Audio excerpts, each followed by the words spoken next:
All right. Well, good afternoon, good evening, and good morning somewhere out there in the world. This is Real Talk with E.V.E. And this is a must watch, must listen show today because of the guest that I have on today will be powerful. It'll touch your heart and maybe your stomach after what you're going to hear. These individuals are important, key individuals that are going to bring truth to human trafficking, especially what's happening to the kids. They're crossing the border. And this is truth, people. This is Real Talk with EVE. So I'm going to bring them back up. I'm going to bring them back on the stage one by one, here to be in the studio. And I thank them for their time and for their boldness more than anything. Thank you, Ms. Tara Rodas. Thank you, Carlos. Thank you, Ms. Deborah White. Thank you, Aaron Stevenson and Len, that I hope to get back on the screen. But it's an important day today, folks, here on Real Talk with EVE. And that's exactly what you're all going to be hearing today is Real Talk. If we can go across, Ms. Tara Rhodes, tell us who you are a little bit and where you're from. Sure. So my name is Tara Rodas, and I live in Virginia, the great state of Virginia. Just outside of Washington, D.C., and I'm so happy to be here with you. EVE, thank you so much for highlighting government-sponsored, taxpayer-funded child trafficking. But I've been a federal employee for over 20 years. I'm not speaking on behalf of the government right now, but I got to see firsthand how U.S. dollars are being put to traffic children. And so I'm very grateful that we have the opportunity to share our stories with you tonight. Thank you for highlighting this important story. No, and thank you once again for making time to come on, because what you're doing is so, so important that I appreciate you. Thank you, Ms. Tara Rodas. And next is Carlos. Could you introduce yourself and tell us where you're from? Like you said, my name's Carlos. Was born in Houston, but I'm from the Rio Grande Valley, so I'm about 10-15 minutes away from the border of Mexico and Texas. So you see a lot all my life. Oh yeah, I was about to say just that is growing up. Either your family or your family friends or your friends, either you work in immigration or you work as a contractor for one of the immigration sites, because there's nothing else to really do in the Rio Grande Valley except you either work that or you work a minimum wage job. So wow. I throughout the years, even when I wasn't working in this, I've gotten to see how the situation at the border has changed, with family members coming home and venting from their job from their day as working as a border patrol agent or as a local police officer at the border, because believe it or not, the border situation affects a lot of local law enforcement and a lot of local emergency services. For example, when there's a lot of people to be processed at the border, at the port of entries, it slows down the response time from the police because they have to go and be present when there's too many people. So you get to see a lot of that growing up in that area. Wow. Well, thank you, Carlos, as well, for making time out of your busy schedule to come on and be that bold person that is telling the truth. Next, we have Ms. Deborah White. Can you introduce yourself and where you're from? Hi, yes, I'm Deborah White. I'm a federal employee, have been for the past 10 years, but I've worked in the federal space in contracting, acquisition, and project management for probably the last 17 years or so. I am sisters in arms with Tara Rodas. We were in Pomona, California together working for HHS, helping to process undocumented minor children, and we witnessed some horrific things, and that's what we're here to talk about today. So thank you for having us on the show. No, it is an honor actually to have all of you. And for those that are watching for the first time or for the umpteenth time, this is Real Talk with E.V.E. And yes, you see me in the vehicle, but I could not pass this opportunity that Len Reynolds was able to get you all together at one time here. And I just could not pass up the opportunity because we need to bring awareness to the table, to the community, to the region, to the nation, and internationally to other countries, because this has been highlighted from a movie that came up, but this has been going on for so long. And so up next is Aaron Stevenson. Can you introduce yourself and tell us where you're from? Yeah. Well, first off, by the way, so although Deborah is a Fed, just to cover all the bases, she's not representing the government right now. Blah blah blah blah blah. Get it the whole thing. Right. Thank you. So I was fired by DHS. Thank you. Of course, no problem. They'll come after you. I was fired by DHS for a few things. The main thing was they stopped trusting me. I blew the whistle on a few different things. The first one, of course, was child sex trafficking. And I'm actually from, by the way, Illinois. I was born in Hazel Crest. I grew up in Crete and New Lenox. And then I joined the Marine Corps, been all over. I was an intel guy. And then I got fired back in February, and here I am. Wow. Well, you were not far from me. So thank you, Aaron, for also stepping up to the plate. And we just lost Carlos. I don't know what happened, but hopefully he'll get to join us back. And Len, if he tries again, he was originally there already in the studio, and only God knows what's happening, but you're here and you have not a story, but facts to share. Who would like to go first? And I really feel honored to have you all here on this stage, on this platform. And we got Carlos back and still can't get Len in. So I'm hoping that he still continues to try. Otherwise, I will have just a show with Len, because of Len is what made this all possible to bring you all here together. And I know that there's an event coming up on the 14th, a conference that Len and the Share Group is putting together and bringing you all personally into one place. And I think that it's never been done from what Lynn has shared with me. And so this is important information to those that are viewing. It may hurt you. It may turn your stomach. It may anger you, but it's important. It is a much needed to be told. Very much needed to be told. So yes, guys, I'm sitting in the car, but that's okay. We have Aaron. It's in the airport from what I'm hearing. And Carlos is in his own place. I mean, this is information that we couldn't pass up, people, that they really wanted to share here. And I thank them to bring what they have to tell us here. So who would like to go first? Yeah, I can kick things off. All right, go ahead, Ms. White. Sure. So again, thank you. I would like to say that my views and opinions do not express that of the government, but they are my personal views, thoughts. Deborah White, on behalf of Deborah White. So in the spring of 2021, there was a humanitarian call that the Office of Personnel Management put out to all federal employees. Tara and I both answered that call and ended up at this site, emergency intake site in Pomona, California, where, we were really happy to work with children and help them get reunited with their families. Tara and I are both Spanish speakers, so that, was one of some of our skills that, they were requiring. And so anyways, we get to Pomona, California, and it's very chaotic. There wasn't the training that was promised to us. We worked with the children in the pods, taking care of them, hearing their stories, horrific stories about how they came across the border with coyotes, monies that were paid to the cartels to get them across the border. So we knew this was happening. I mean, this is just a regular occurrence when you're dealing with several undocumented children.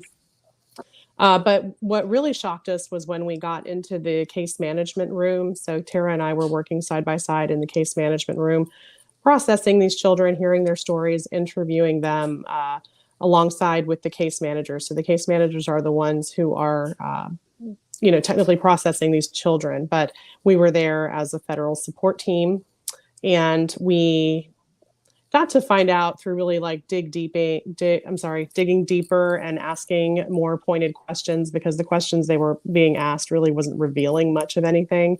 But as you further interviewed the child, you would come to find out that in many cases, they didn't know the sponsor that they were going to, or they had to provide a story that they knew this person, or it was their aunt, or uncle. Anyhow, so the bottom line is that we were able to uncover that the first case of trafficking, which happened in Bonita Springs, Florida, we figured out that these children were very nervous. One even ended up in the psychiatric ward because they were so nervous. They were stressed out, wondering, why they couldn't get to their sponsor faster. So anyhow, through some digging deeper, through some investigative questions, it was uncovered that the child had actually been recruited in Guatemala, transported to the United States for labor trafficking. So that was the first case that me and the team broke, and from there it was just really easy at that point to spot the red flags in the system, because this particular sponsor had sponsored over 16 children in the past, and it created a network. Once those children would age out, basically become 18 years old, they would then become sponsors and request children as well. So this was just one case in the Bonita Springs area, and then once that one was cracked open, we were just able to find, the floodgates were open at that point. We were just able to find multiple that had very similar stories. But the children continued to be sent. Tara and I raised the alarm in every which way that we could. We reported to the Office of Inspector General. We reported to DHS. We reported every which way that we possibly could, but it didn't stop anything. The children continued to be sent to these really dangerous sponsors in many cases. And so that's why we're here today telling the story. Hoping that we can get you to, write to your congressional representatives and take action.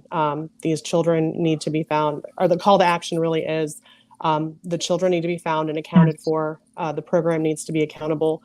And we just ask that the American people, would be outraged about what's going on, and that they would contact their senators and congressmen and get something done.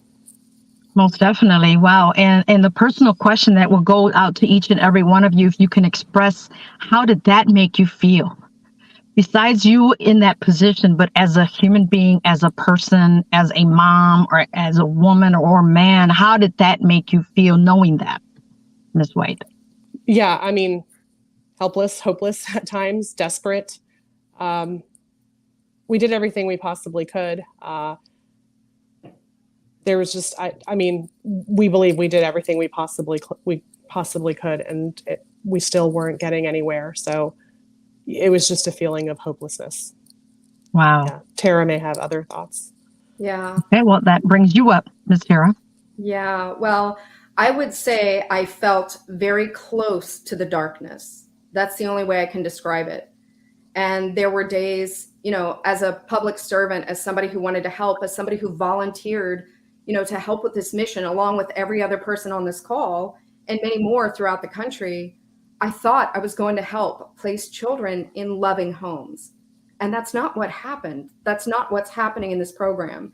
So it was a terrible and horrific revelation. I don't think there's words to describe the level of despair and just horror that our federal government is knowingly giving children to criminals and traffickers. It was a horrible revelation, and I'm still not over it. And that's why we're all here. I mean, we've all been in this fight for a long time, and we're not going to give up. And that's probably a good place for Erin to pick up, because Deb said something very important. She said dangerous sponsors, and Erin gave us some great information while we were at Pomona. So I think it's Erin's turn. Go ahead, Erin. So, all right. So, I don't know. My take on it was a little bit different, I guess, because I was already very distrusting generally, but I was an intel analyst for the government for quite a long time, right? So I already know just how bad government can suck, just how inefficient they really are. But I just didn't know the level nor about this exactly. So in February 2021, I came across the first actual encounter message of what's called a transnational organized criminal for this whole thing. So the Transnational Organized Crime Watch List is a program that the government has, which is considered a whole of approach to identifying international gangsters, basically. So that means like cartels, just so everybody knows. And this program's been going on for quite a while, probably about 2016, give or take. And I've been on there as long as that thing started. And every day you get encounter messages about aliens on this talk watch list. So it could be anywhere from, a person being arrested, person being deported, someone was applying for an immigration benefit, whatever. And in February 2021, I see the first one that has this code in there, which says 6 USC 279 UAC sponsor. And I had no idea what that was. So I kind of like just brushed past it, like, oh, whatever. And then a month later, I see the same kind of code. And I was like, well, that looks familiar to me. And I would get about 20 or so of these encounters a day. So I copy and paste it into this like search thing that I have in my inbox where I have every single talk encounter that's ever been through. And I've only seen 2 now, one from that February and one from March of 2021. So I have no idea what this thing is. I look it up, I Google it, and it comes across this thing in this program called the HHS Unaccompanied Alien Child Program. And I have no idea what this thing is. So I started asking around at work where I used to work at in USCIS, just like, hey guys, what are these UACs? What is this whole thing? And they were like, I don't know. That's not our job. We don't deal with them. Like, okay, no. But I keep seeing these about once every 4 weeks. So in April, I saw another one come through. And I was like, wait a minute. Like, hold on. This is now like the third one in 3 months. And this is kind of odd now. So I started reaching out to the rest of the government, and especially those who were involved in this talk program. So I reached out to other parts of DHS, like CBP, ICE, the Intel folks at INA, and no one's got any eyes on or any clue. I reached out to DOJ and the Terrorist Screening Center, FBI, and I'm striking out everywhere I go to. And but at this point in time, I already sent everything off to Project Veritas, and they're starting an investigation on it. But I start realizing, though, that the actual insidious part of this thing is this is not just happening from like really one element or one cartel. The aliens that are trying to get these kids are coming from like many different gangs. So of note, they were MS-13, 18th Street Gang, as well as a Romanian, an actual Balkan organized crime group. So these aliens weren't even coming from one country. These were like Guatemalans, Hondurans, El Salvadorans, Romanians. And it all started in February 2021, which that kind of sets off your buzzer because it's like, okay, well, this is a whole new pattern of activity, but everybody's doing it. It's like, this makes no sense at all. Right. So, right before I went public, or right before my disclosure to Veritas in this thing, the interview, I come across one more document that DHS INA produced. Now, INA stands for Intel and Analysis. These are the actual Intel folks that are part of the intelligence community for DHS. And these people wrote up this thing called a collection primer. And just this is basically very, very nerd speak for this is how we are going to look up information about international gangs. And the only thing they cared about in this thing, this document, was about drug trafficking and guns trafficking. That was it. Nothing about children, nothing about sex trafficking or anything at all like that.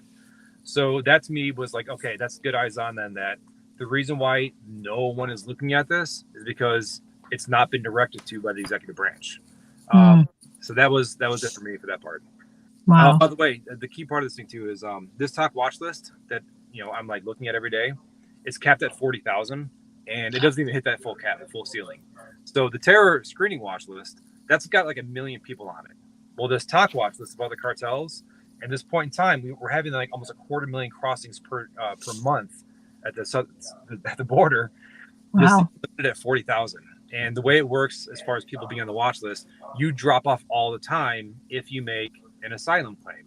Well, all these people that are making fake asylum claims and using the defensive asylum process, they're dropping off the watch list like crazy. So the fact that I'm seeing one every like 3 to 4 weeks, and it's that small, and there's that many people falling off, it's just the whole thing was like, yep, this is pretty major, guys. So that's that. Wow. And knowing that, Aaron, how does that make you feel?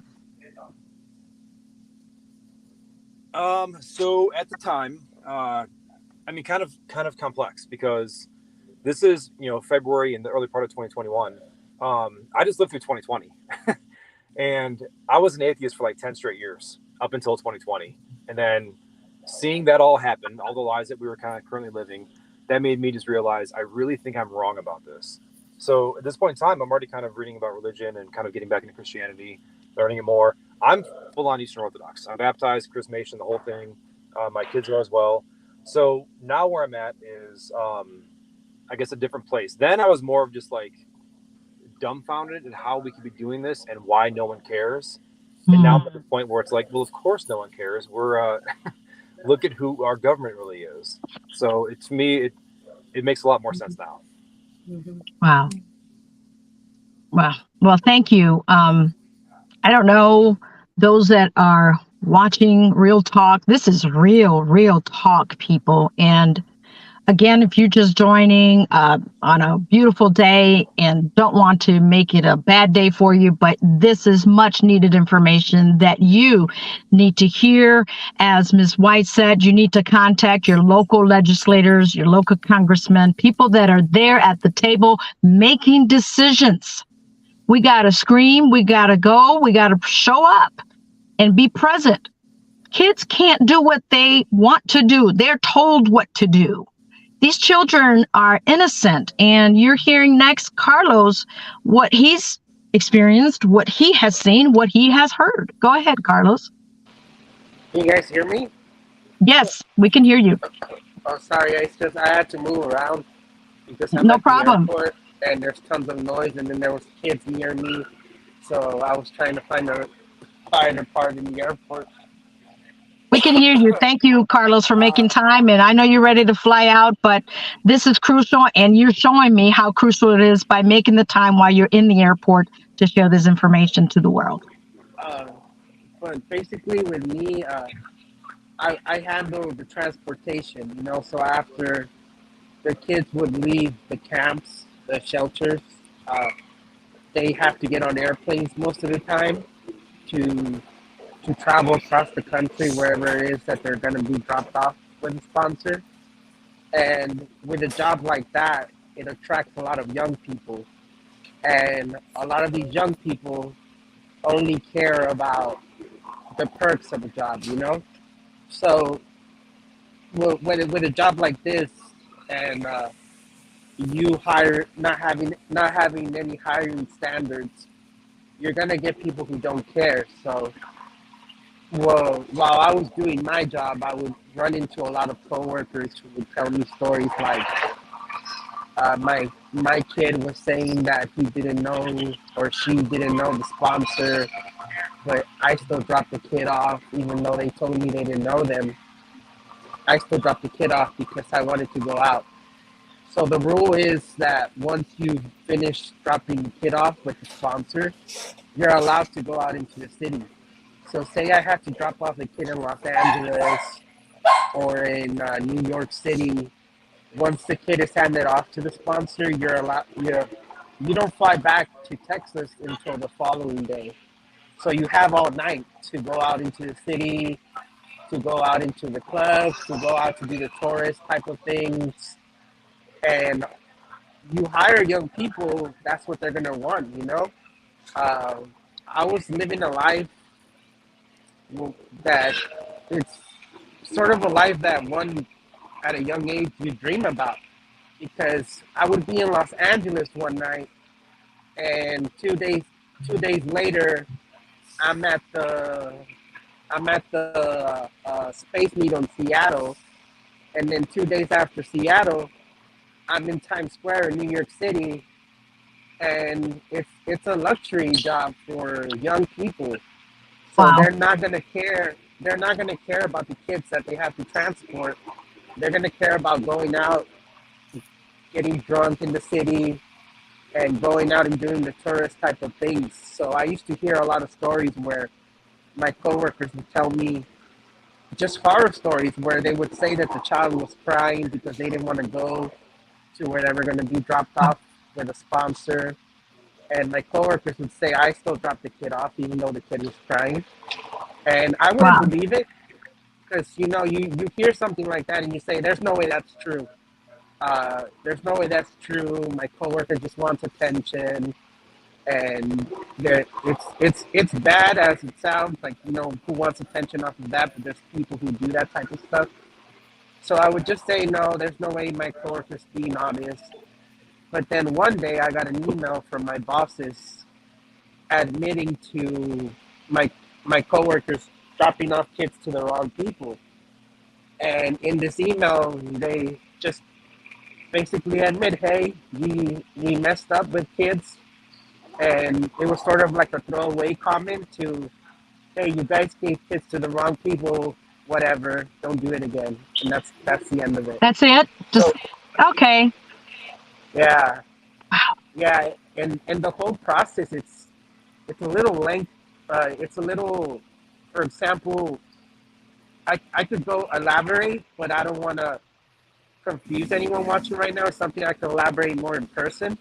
But basically, my supervisors would not find out if the kid was dropped off to the wrong person until 24 hours after it happened. Wow. A lot can And happen in 24 hours. a lot can happen in 24 hours, and that's another horrible thing about the process was that it wasn't built the right way, and a lot these companies just grab all the money, all the government money, but they don't do the job the right way. So when I received that email, that was my breaking point. I said I can't do this anymore. I have to speak up. I have to tell whoever would listen to me about all this, because it's children, you know? Children are innocent. You shouldn't involve them in anything like Yep. politics or anything like that. And at the end of the day, we have to defend them because they can't defend themselves. So when I That, saw the email, oh, I said, I can't do this anymore. I can't be part of it. So I quit that job after that. I don't blame you. I don't know how I would be able to work knowing that a child that doesn't know who they're going with, total stranger, and then if they didn't speak the language, even worse. And Tara and Deborah, thank you por hablar en español con mis niños. Muchas gracias. Thank you, because that, I'm sure, gave them a little peace of mind that they're understanding what you're saying and vice versa. I don't know about you guys. Is your stomach turning? Are you getting those phone numbers to contact your congressmen, your legislators, that election time is coming? Before you know it, they want you to vote for them. Ask yourself, what have you done? This is what I tell everybody. Before you vote for someone, look at their track record for the last at least 10 years to see what they've done to make a change. Have they made a change, and who they're impacting? And for the decisions that they've made along the way, how has it affected you locally, nationally, and internationally? And in this case, it's happening worldwide. And right now, what's happening in the borders is just chaos, which makes me think what I just heard you say, Carlos. How many of these children are continuously sent somewhere and no one's reporting that? How many of those children? Now, from what I've got, Len can't join us for some reason. I'm not able to have him add him to the studio. But Carlos, you said something so key that they didn't report it. They just dropped them off. It's impossible to know because the government has admitted to 85,000 children are missing, but I believe all of us on this call think that number is way higher. Yes. I think everyone can agree on that. Can I slide in there really quick? Yeah, go ahead, Aaron. All right. So, wow. And Tara can really shot with me here too. All right. So when they say the 85,000 missing kids, first off, that's just the past 2 fiscal years. That does not include this That's it. Yeah, that's not counting. But on top of that, the main thing about this whole thing about these kids being missing, that's if no one answers the phone. Okay. So that means if you answer the phone, well, the kid must be good. It doesn't mean so. The number is substantially higher. And so when people say it's 85,000 missing kids, you can probably double that and be much closer to the ballpark number. Wow. That's sickening. Yeah. And, to piggyback on what Aaron said, we know that there have been hundreds of calls every single month, sometimes more than 250 calls a month to a HHS helpline. These are children who are reporting that they are abused, they are neglected, or trafficked. This is HHS's data. This is not something anybody here on this call made up. This is a known fact, even reported by the New York Times. These children are reaching out for help. These are ones that actually still have their paperwork, that are not chained somewhere, that are still alive. There are children today calling a hotline, and we need to be their voice. And so I thank you so much for, giving us the opportunity to explain the story, because it doesn't seem believable that the United States government is the middleman in the largest child trafficking operation on the planet. But that is what we're talking about. It's not an exaggeration. It is a fact. We're spending billions and billions of dollars to lure the children here and transport them all around to people who we know are known criminals. And that's where I really have to, again, give the shout out to Aaron, because Aaron identified an MS-13 actor and an 18th Street gang actor, and he went public, right? He just went public. And Wow. we were able to see that and find the same thing happening. And so if it weren't for people like Carlos and Deb and Aaron, your listeners wouldn't be able to hear the full story. There's so Wow. many people who want to come forward, but they're scared because everybody gets retaliated against. People Right. get fired. I was walked off the site by security and the federal field specialist for telling the truth. How dare you, Tara? That's what they're saying. How dare you, right? Well, I'm glad that you stepped up and were given that boldness to do that. That if it were not for all of you four here today, I wouldn't know half the stuff you're telling me. I was just guessing, not knowing the numbers, but I knew that some of this was not right. Some of this was not accounted for. Children that we don't know where they're at, crying for their parent, a child at night that needed their mom. What are their age variants? What's the age groups of these children we're talking about? Just so people can really get it here and here to do something. Historically, two populations, you have boys and girls. So typically for boys, you're going to see more labor trafficking. This will be your upper end in the teenage years because they have more muscle mass. They're better like slave laborers because they have more muscle, right? So you'll see those average ages around, I think, 14 to 17, give or take. Girls that were going to be younger because those are more of your sex trafficking victims. And though I think the average age starts around 12 to 13 possibly, but to my understanding, it's not over 14. So obviously much younger girls. As far as the ratio, I think we've seen historically the number is like 4 to 1 as far as for like labor slaves versus sex slaves. I'm not sure if that's still accurate right now, but give or take, those are your ages for those. But I've been out of the government now for about 9 months, so I'm not too sure. Right. Wow. But Carlos, it would be great. Carlos, what is the age of the youngest child that you transported? Yes, great question. Thank you, Tara. The youngest I transported was a 3-month-old baby. And what's even crazier is that I don't think I've ever mentioned this, but I, like my education background, I didn't graduate high school. I have a GED. And aside from my GED, I went to a technical school, which was just a 2-year thing for medical coding and billing.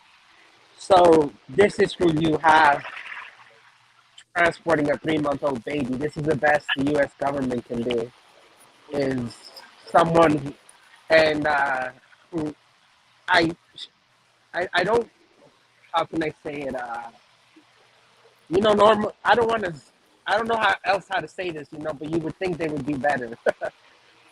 You would think, Carlos, because they are our leaders. Carlos, did you even know how to feed that baby? Did you ever change the diaper? I mean, were you trained how to change the diaper before you took the baby? So I only knew because of my nieces and nephews. And by nieces and nephews, I mean my cousin's babies. Right, but there was no checklist. I mean, like your government contractor, they didn't have you do a checklist and say, "Hey, here's how you take care of an infant." No. Yeah. Wow. So pretty much they're showing that they don't care. Yeah, and if you see the expose that Muckracker did that he released on Twitter, you'll see if you watch closely, he filmed a lot of the escorts at the airport earlier this year. It was it was in September, and in one of the escort groups, the 2 escorts, one of the gentlemen looks to be in his 50s or 60s, and the other gentleman looks to be in his 20s, 30s. And in the group they're moving, you can see the group of kids following them. You see 2 teenage boys, and you see 3 teenage female girls. And it blows my mind because they're still having teenage girls being moved by male escorts. You would think that they would add a female escort to keep an eye on the girls, but they don't do it.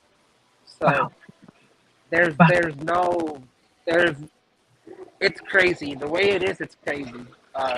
You would think they would watch out for the girls more or the babies more, or at least say, let's put someone who has a kid of her own to escort a baby. No, they would put me to do that. Right. So as Deborah said, that there is no checklist. They didn't care if you knew how to care for a baby or not. Is your job just to transport, pretty much? Yeah, there was no checklist. Carlos, do you know how to do CPR? Carlos, do you know how to make a Right. bottle? No, none of that. Wow. None of that. Wow. It was just a you figure it out. That You're was on your pretty much own. the system by design. Tara and I experienced the same thing. System by design. Kind of figure it out. Talk to somebody who knows. No checklist, no SOPs, standard operating procedures, nothing. We had to come up with that ourselves. So, Carlos, what if you were eating like a, I don't know, peanut butter M&M, and the ¿Cómo está? kid has allergies? Do you feel like Exactly. then? And they have an allergy. Wow. Okay, Carlos, Mande. someone's just talking to him. Someone's talking to him. I hear him Ahí talking está in Spanish. tratando de llegar a That's la a great puerta. question, Aaron. They don't even know if these children have any ailments, any allergies, and they're left to Carlos to figure it out on his own, or anyone else that is in charge of transporting them. Yeah, and I don't know. I've read this stuff too, and I saw it in Iraq. Obviously, kids that have PTSD aren't exactly forthcoming. Hey guys. Right. What's up? You have to go? Yeah, because look, nomás le puedes saludar a mis amigos. They're asking me for help to find an airport gate. Oh my. Okay. Buenas tardes. Buenas. They only speak Spanish, so Gracias, Carlos. Thank you, Carlos, for helping them. Go and do your job. You're doing great, and may God bless you. And we'll see you on the 14th. yeah. Look, see, I'm at the airport. Sí, sí. Gracias, Carlos. Ve y ayúdalos. Wow. And that goes to servant. That's a servant. And I think I know each and every one of you has a purpose which God has allowed you to hear, to see, to experience firsthand, for you to be here and tell us firsthand from you, that is not reading from a newspaper, not reading from someone else's mouth, but hearing it from all of you. And this will take us into the 14th. And Len, I know that you'll be watching this, but we'll be in touch shortly. We're going to bring you, Len. Len Renners is the reason why you're all coming to Northwest Indiana on the 14th. You've touched on just a slight bit of what you know, just to get people to call their congressmen, their legislators, and help stop this. And thank you for all of you for coming on and being the boldness, the brave, to tell it like it is, not sugarcoating it, not shooting from the hip, telling people what they need to hear, not what they want to hear. And I'm sorry, not sorry, people, that this is what's really happening with our government. Remember, when election time comes, you have a lot of questions to ask before that day, so you know who to vote for. But you also have to have that voice for the voiceless. There's a lot of children out there that parents have no idea where they're at. Now, here's a $1 million question people have asked me, and I've questioned myself. And some may not understand the need. How can a parent let go of a baby or a toddler, go across the country, the world, not knowing who they're with? Oh, actually, I'm going to nominate Tara to please explain the real true definition of trafficking and a literal story that she can convey very, very heartfelt. Okay. Thank you, Aaron. So trafficking involves force, fraud, or coercion. That is the definition of trafficking. So you have to meet that criteria. So if anybody saw The Sound of Freedom, which I highly recommend, Yes. you can see Yeah. exactly how this happens, is that parents are defrauded. Parents believe like they're taking their child for a photo shoot, and they come back and the child is gone. Children are stolen off the streets. Children are told stories, and I'll talk about our Austin case that Deb and I worked on. There is actually a Guatemalan citizen who's living in Austin, Texas, and he owns a coffee farm in Guatemala. And he had boys working on his coffee farm in Guatemala for $2.50 a day. Wow. And then he said, you know what? You guys are so special. I'm going to bring you to the United States. Oh, what a great thing. Yeah, and you're going to make $6 an hour. These children believe that going from $2.50 a day to $6 an hour, that they're going to be Elon Musk rich. They come here believing, right? They've been defrauded. They are believing that they are going to be able to take care of themselves and send all this money back home to their families. And so sometimes their families let them go under this illusion because they see the trafficker who's living here in Texas. He's sending money back to his family. He owns a coffee farm. He owns all kinds of things. And we found in that area, there were over 109 children released on a 1 square block into only 4 apartment buildings. That is absolutely unacceptable. And so, God, in God's providence, though, right, he brought Aaron back to the faith. He put me and Deb. We didn't know each other before this mission, even though we're both in Virginia. He sent us both to Texas for training. And then Spanish speakers, we got chosen as, imagine this, there were only 10 of us on the team that were chosen to go to Pomona. Wow. And so absolutely amazing. And then out of the hundreds of people who were there, they only chose 10 people for case management. And so God never leaves you alone. And that, amen to that. Yeah. Amen to that. Yeah. Wow. And I know Aaron said he had to get off, so he's there. I don't know if you want to say one last thing, Aaron, before you go. I appreciate all of you and your time and your due diligence to do that. Yeah, so I'll be there those 2 days, 13th, 14th. And I'll see a lot then. So thank you all. God bless. Thank you, Aaron. Be safe. And on that note, the information is the 14th. Do you have the time? I know it's in Cherville. I don't have the information right in front of me, but those of you that follow me will have that information because I'm sharing it daily. You got to wake up, people. As some of you say, be woke. You have to. Well, it's from 9 a.m. to 2 p.m. on the 14th of October. Yeah, so it's an all day full of information that you need to know. I've invited the press and I've invited legislators to come to it. The Lake County prosecutor, Bernard Carter, I don't want to throw him under the bus, but he said he'll be there. I'm going to hold him accountable to that. I'm going to hold him to that. And he knows that I will do that. And so I am spreading the word because they probably don't even know this far as what's really happening nationwide. And they need to know. Thank you, Tara Rodas. Thank you, Deborah White. Thank you to Aaron, to Carlos, to Len. Len, we missed you, but everything happens for a reason because he's got his own show because we want to talk about Rahab's daughter partnering with the Shared Group, and the Shared Group is doing great things to support what we're doing here in Northwest Indiana and with Rahab's daughters. And some of you know that I am all adamant about this, and Rahab's daughters goes and rescues down at the Super Bowl every single year. And next year we'll add the Olympics down in Paris. So keep everyone in prayer, donate, be part of the solution, people. This is a call to action, as Ms. White said. Can you repeat that again? What are you asking everyone that's watching this to do? Well, I'm asking for your prayers. I am asking for you to be outraged. If you are, you should be very outraged and just disgusted with what's going on. And so if you would just help us be part of the solution, if you would please write your legislators, write your congressmen, write your senators, please let them know that we need to know where these children are. We need accountability for all of these children. We need to know where they are, and we need laws changed to protect children. We cannot continue to be the delivery service for traffickers. We demand accountability. That's it. Any word from you, Ms. Rhodes? Ms. Rodas? I agree 100%. Deb said it. The United States of America cannot be the middleman in a large-scale child trafficking operation. It's unacceptable.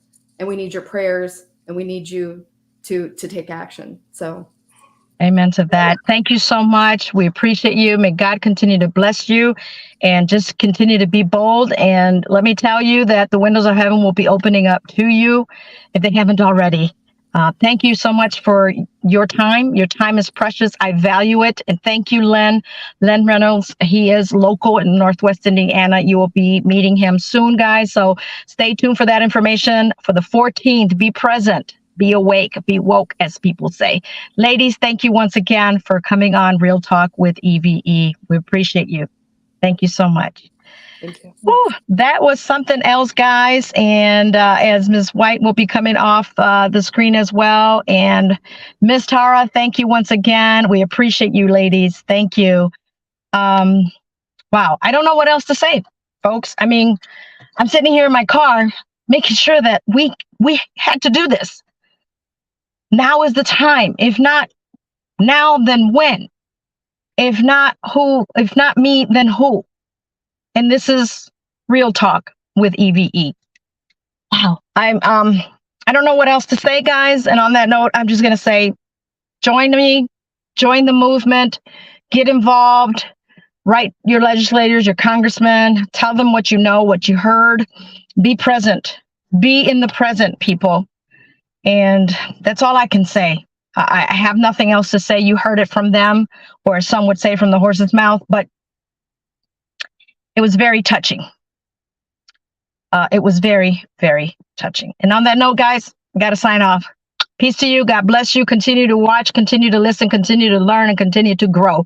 This is EVE signing off from Real Talk with EVE. Peace to you.